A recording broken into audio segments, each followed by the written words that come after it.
Hello fellow human, hope you guys have a great day and let's read some r slash entitled parent stories.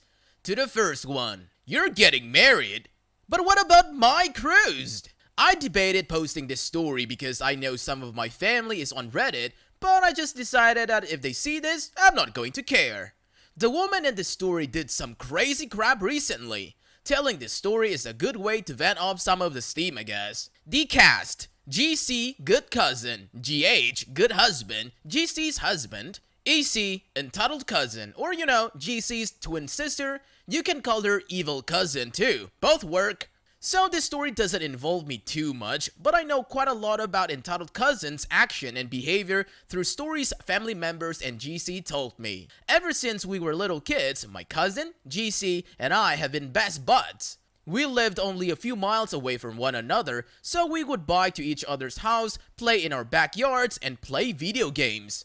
GC comes from an extremely wealthy family. Her dad, my uncle, started a business when he was 20, and it has been super successful to the point there are now several large locations across the globe. Even though this family is crazy rich, they live a very modest lifestyle. They live in a small, two-story home on a few acres of land, and a large pond takes up most of it. The one lavish thing they do is that every 2 or 3 years, they go on a cruise. GC is one of the 3 children. She has an older brother and her identical twin sister, EC. You may think good twin, evil twin scenario is only seen on the TV screen, but GC and EC are the real-world equivalent. The good cousin, GC, is kind and generous, while the entitled cousin, EC, is selfish and entitled. EC always had this idea in her head. Because her dad was so wealthy, she didn't have to lift a finger in life to get what she wanted. Good things just came to her, GC and their brother, but GC had the common sense to know that she can't always rely on daddy's money. Despite getting pretty much everything they wanted growing up, GC and her brother never had entitled attitudes. Their parents are also super nice, so EC was always the evil standout of the family. EC's attitude only got worse as time went on. Eventually, EC got married and had a kid, a boy. EC's husband is just as nasty as her, so they were kind of made for each other. EC always wanted to rub her child in GC's face like she wanted to gloat about having a kid before she did. GC had a history of bad relationships, including those that involved verbal and physical abuse.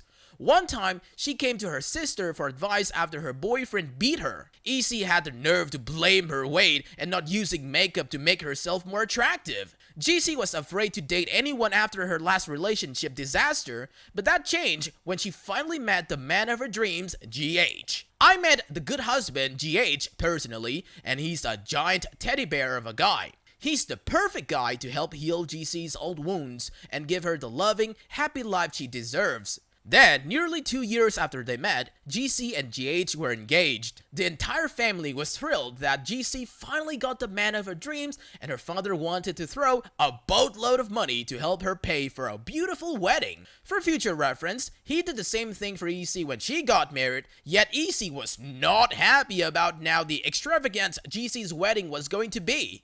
The good cousin wanted to be married at Niagara Falls and invite basically everyone she knew, and her father was going to pay for pretty much all of it. The entitled cousin was furious. She talked to the good cousin and their father about the wedding and how all the money being spent better not interfere with the family's upcoming cruise. And yes, they still went on cruises together every few years despite the children being grown and having families of their own. Their father said that because of the wedding and how expensive it was going to be, the family cruise would have to be pushed back another year or two. The entitled cousin practically exploded. She blamed GC for taking the cruise away from her and her precious boy, who was 5 at this point. She said she told her son how they were going on a cruise and how he's going to be so upset now because his selfish aunt wants to get married instead of giving him a happy week in the tropics. The entitled cousin even had the audacity to demand GC to reschedule the wedding for next year so they could go on the cruise instead. The good cousin, who is normally not a confrontational person, had it with her sister's attitude and told her if she wanted to go on a cruise, she would have to pay it for herself. The entitled cousin and her husband were nowhere near as wealthy as their father,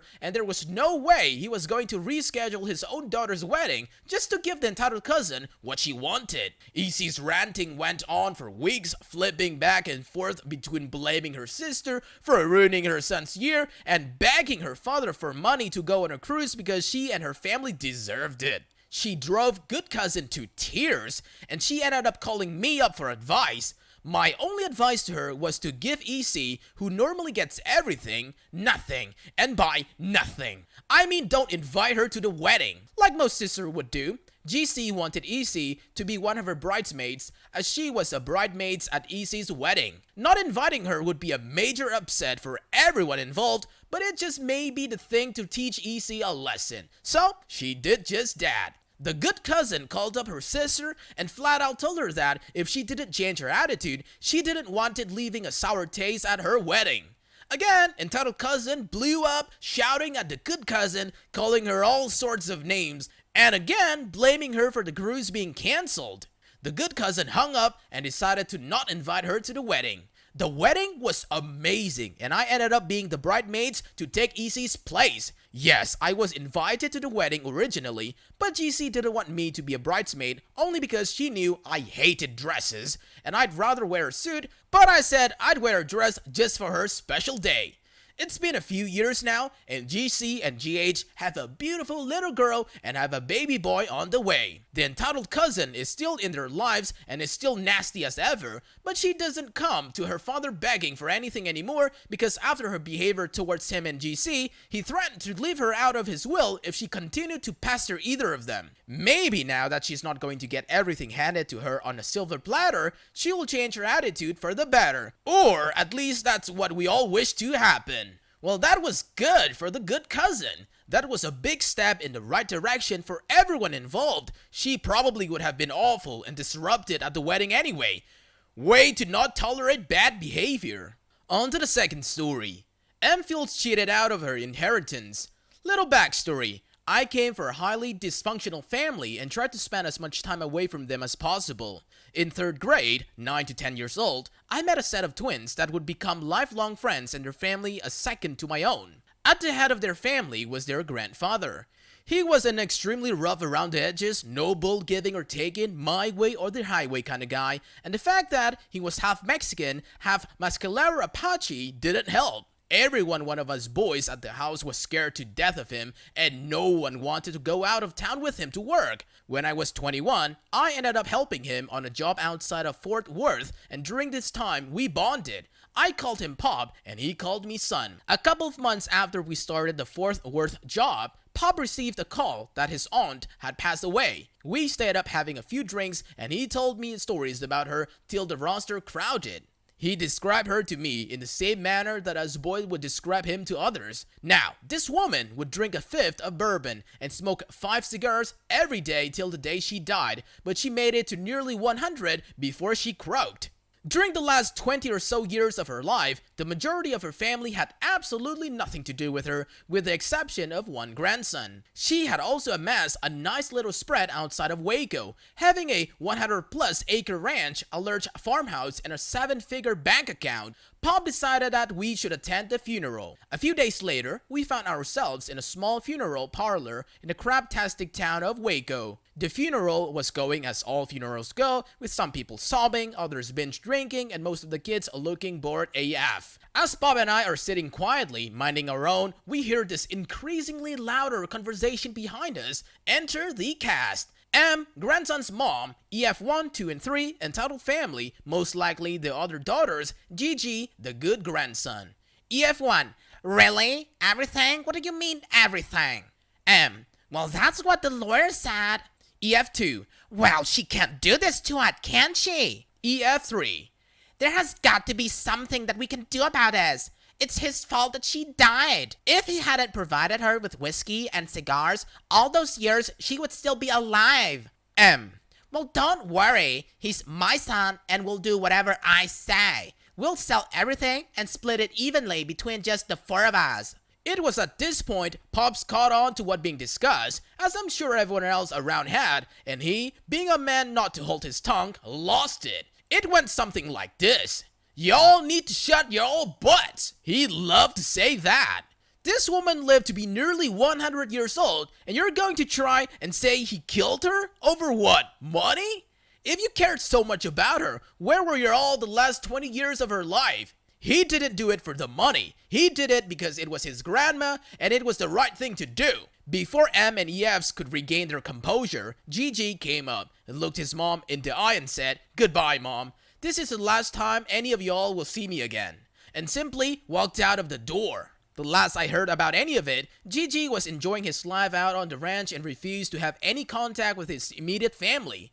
I spent about another 6 months traveling with Pops, working construction and learning masonry. He passed about 7 to 8 years back. I miss that man. Even if no one reads this, it felt really nice to talk about Pop.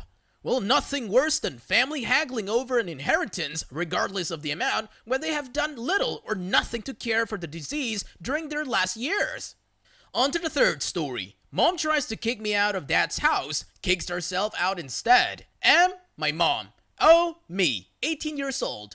T and T, 2 small brothers. Big T is 13 and small T is 6. So, some backstory. My mom basically expects us to act as her servants while she does bare minimum of being a mother and has a long history of abuse. Her and Dad have divorced now since she wanted to be free. She is also a failure by all accounts, a chain-smoking housewife with no skills or friends or anyone who loves her for that matter. She's kept around because small T gets really sad without her, even though she's bad for him too. So my dad can't quite to tell her to screw off. Keep this in mind. So me and my dad go out for some breakfast shopping. I come home. My mom asks me to get her some cheese because she likes cheese. I oblige. After about an hour, she decides to get out of bed. Yelling commences immediately. Apparently, Big T didn't hear her request to make the tea. So of course, since she's my mom and angry, she gets to treat me like crap when I literally did nothing bad, and Big T over a simple issue. And I get yelled at to fix all the beds in the house and berated for how unsuccessful I am for having taken a gap year and just how full I am, etc. I knowingly didn't do the best job at fixing the beds because after 18 years of serving this spoiled tramp, I don't want to keep doing it as she calls us spoiled. She gets madder, calls us to the kitchen, and we go. She instantly starts doing more straight up unfair insulting as we say nothing out of respect and instilled fear because when we were small, any rebellion would get you slapped. I decide to turn around and leave the room. She grabs me in the corridor and tells me to GTFO her house. Dad owns it and she has no right since they are divorced. I tell her it's my house as much as it's her, and she can't kick me out. She repeats, I dare her to ducking try something. She only says, "Okay, I'm leaving then," and is dumbfounded when I don't beg her to stay and abuse me and my brother anymore. So I decide to take a shower and let this all blow over. No need to explode on her and cause her to have a breakdown or try to hit me. This tramp ducking comes in halfway through my shower and yells at me to leave. I tell her, okay, and to wait for me outside the shower. I get out, and she's still demanding I leave. I snap. I said that I don't want her to be a nice, caring mom. I want her to back off, and her unrealistic expectation and insulting, aka show some respect. She openly says that she won't respect us, so we're ripped into her for being the crap mom and massive selfish failure she is. She proceeds to threaten to call the cops, and I dare her to ducking do it.